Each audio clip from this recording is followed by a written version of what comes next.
જ ઐતિહાસિક દિવસ છે। ગુજરાતભરના લોકો આ ઐતિહાસિક દિવસને જોઈ રહ્યા છે અને માણી રહ્યા છે।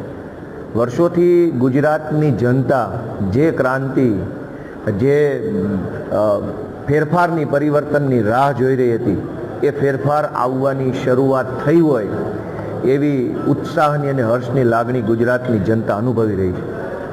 સાધારણ પરિવારમાંથી આવતો અને ગામડાનો એક ખેડૂતનો દીકરો ભારતના મહાન સંવિધાનની તાકાતથી અને લોકોના સહયોગથી ધારાસભ્ય બન્યો છે, એ વાતનો હરખ આજ ગુજરાતના એક એક વ્યક્તિના ચહેરા ઉપર દેખાઈ રહ્યો છે।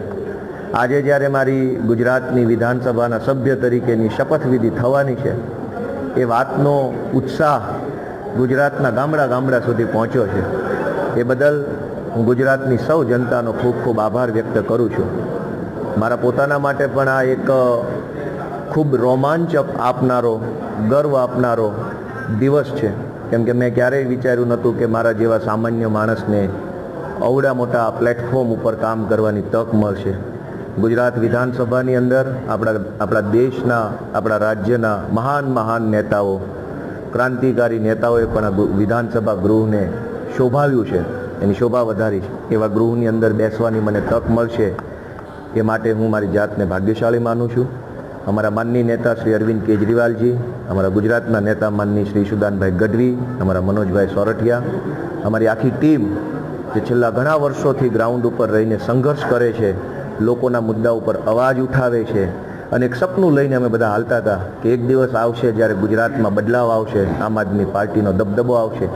એ સપનું સાચું પડવાનું શરૂ થયું હોય એવું બધાને લાગી રહ્યું છે। ત્યારે હું અમારી આખી સમગ્ર ટીમ અને ઈશુદાનભાઈના નેતૃત્વમાં કામ કરતા એક એક કાર્યકર્તાને પણ હું આજે નમન કરું છું, એમનો આભાર માનું છું।